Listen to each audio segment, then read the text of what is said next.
What if I told you that everything you've ever wanted is available to you right now? The promotion, the relationship, the life you picture in your quietest moments.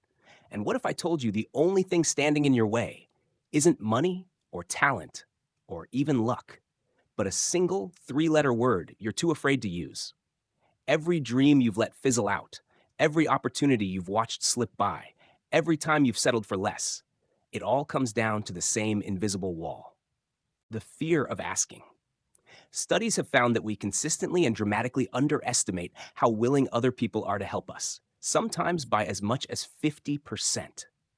Think about that.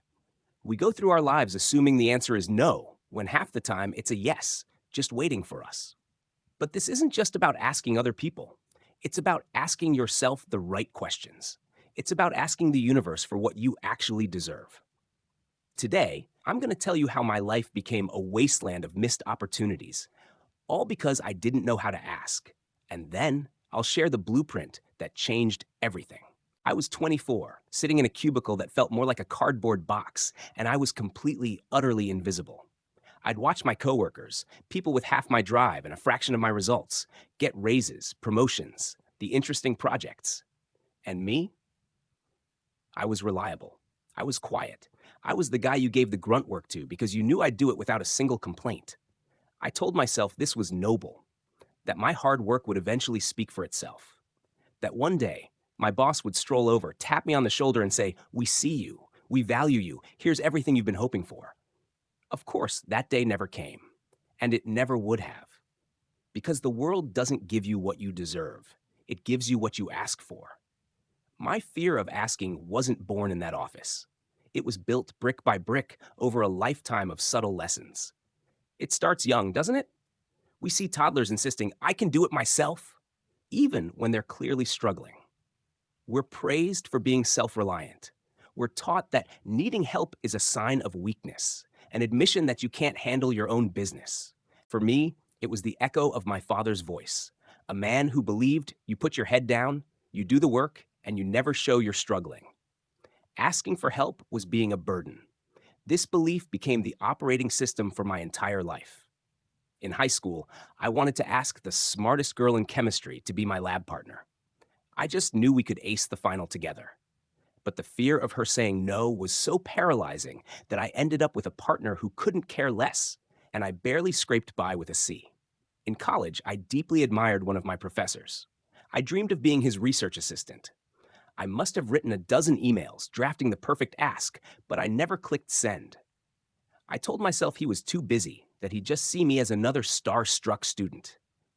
A year later, I saw a classmate, someone I knew for a fact was less passionate, co-authoring a paper with him. "The only difference between us?" he asked. This pattern seeped into every corner of my life. I paid for things I didn't want because I was afraid to tell the waiter they got my order wrong. I stayed in a relationship a year longer than I should have because I was afraid to ask for what I really needed, afraid to admit I wasn't happy.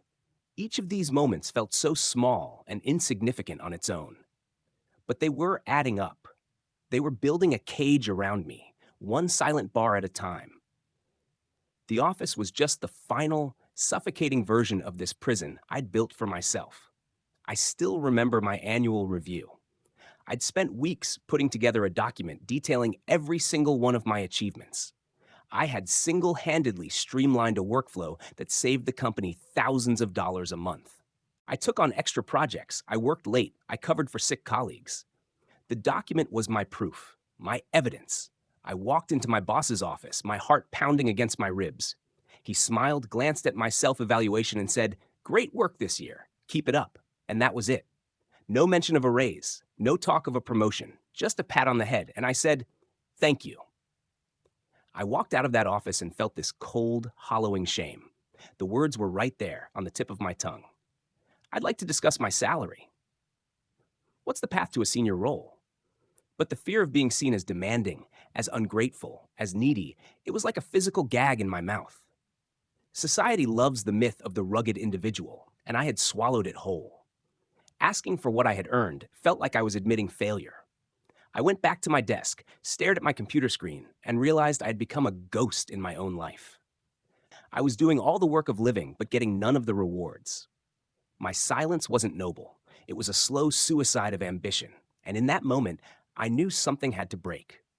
My rock bottom wasn't some dramatic explosion. It was a quiet, crushing implosion. A few months after that disastrous performance review, a new position opened up. It was my dream role, creative, strategic, a leadership track. It was everything I'd been working towards. I was, by a mile, the most qualified person in the department.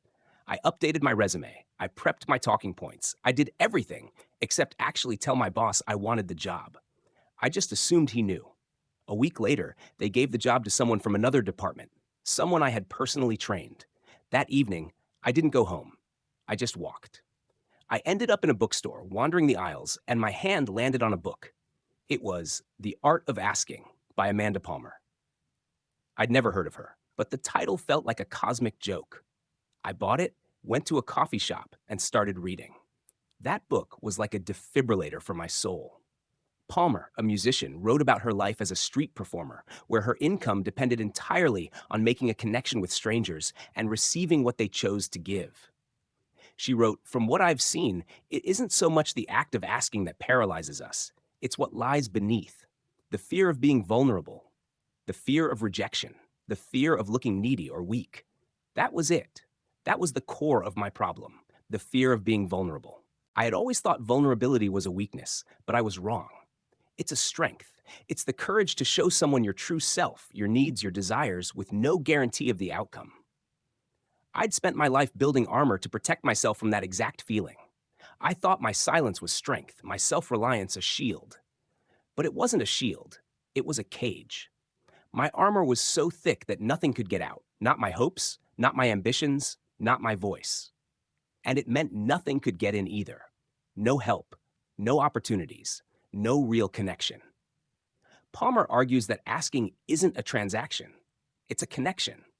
When you ask for something, you're inviting someone into your world. You're saying, I see you, and I'm letting you see me. Research actually backs this up. Vulnerability is essential for building trust. When leaders are willing to be open and admit they don't have all the answers, it makes their teams feel safer to speak up and share ideas. Reading this, I realized my entire framework was backward. I saw asking as a conflict, a demand that could be shot down. Palmer framed it as an act of trust that could be accepted. Even a no isn't a failure. It's just information. The aha moment wasn't a lightning bolt. It was a slow sunrise. The problem wasn't the world. The problem was my relationship with the word ask. I had been treating it like a four-letter word, a confession that I wasn't good enough. But it wasn't. Asking is an act of courage. Asking is an act of trust. Asking is an act of connection. I closed the book, and for the first time in years, I felt a flicker of hope. I didn't have to be invisible. The next morning, I walked into my boss's office. My hands were sweating, my voice shook, but I looked him in the eye and said the words I should have said months ago. I was disappointed I wasn't considered for the new senior role. I want to know what I need to do to be the top candidate for the next one. He looked surprised, and then he smiled. It was the beginning of everything, Gluth.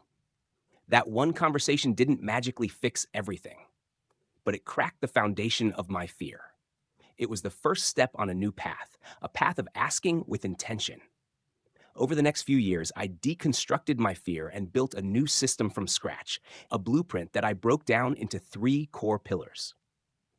Pillar 1, rewiring your brain, from fear to vulnerability. First things first, you have to tackle the psychological hurdles.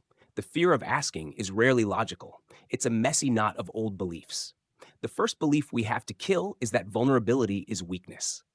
As researcher Brené Brown has shown, vulnerability is actually the birthplace of connection and trust. When you let yourself be seen, flaws and all, you give others permission to do the same. Think about it. Who do you trust more? The person who pretends to have all the answers, or the one brave enough to say, I'm not sure, I could use your help?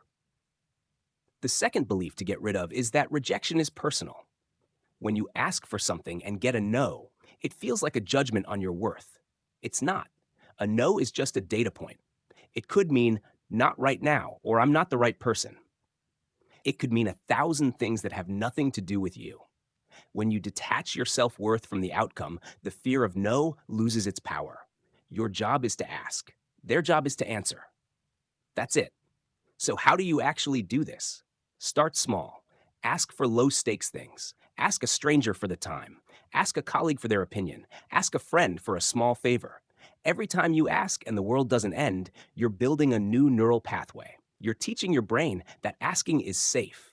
You're building your vulnerability muscle. Pillar 2, the mechanics of a powerful ask, the how to. Once you start managing the fear, you can focus on the strategy of asking well. A sloppy ask is easy to ignore. A well crafted ask invites a yes. First, clarity is kindness. Vague requests get vague results. I need some help is useless. Could you review the first 2 pages of this report and give me feedback on the intro by 3 p.m. tomorrow? Is clear and actionable. Be specific about what you want and why. Don't make them guess. Second, embrace reciprocity. Asking isn't a one-way street. The best askers are also the most generous givers. Before you ask, think about what you can offer. This isn't about keeping score. It's about building a relationship of mutual support. Help your colleagues, celebrate their wins, offer your expertise. When you build a foundation of goodwill, your asks land on much more fertile ground. Third, timing and tone are everything. Asking for a raise when your boss is sprinting to a meeting is a terrible idea. Be mindful of the other person's context. Is it a good time? Is this an email, a call, or an in-person chat? Your tone should be confident but humble. You're not demanding, you're requesting. And always, always show gratitude, no matter the outcome. Thank you for considering it keeps the door open for the future. Pillar 3, asking the universe, the mindset of manifestation. This final pillar might sound a little woo-woo to some, but it's what turbocharges everything else. This is about moving beyond just asking people and starting to ask the universe itself. This is the art of setting your intention. At its core, this is about the power of focus and visualization. Neuroscience shows us that the brain often can't tell the difference between a vividly imagined experience and a real one. When athletes like Michael Phelps visualize a perfect race, they are activating the same neural pathways that fire during the actual swim. They are paving the road to success before they even start. This isn't just wishful thinking.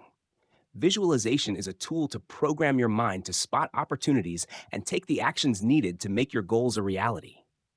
Here's how to do it. First, get crystal clear on your ask to the universe. What do you truly want? Write it down in the present tense, as if it's already happened. For example, I am a confident and respected leader in my field, earning a salary that reflects my value. Next, visualize it daily. Spend 5 minutes each morning closing your eyes and living in that reality. See yourself walking into the office with confidence. Feel the satisfaction of leading a successful project. This practice builds an unshakable inner belief. When you know you're worthy of what you're asking for, it changes your entire energy. Your requests don't come from a place of desperation, but from a place of expectation. You become the kind of person who gets what they ask for. The journey from being a ghost in my own life to being the architect of it started with a single, terrifying, liberating question. Your journey starts the same way. The theory is nice, but nothing changes until you act. So here's my challenge to you. Your call to action.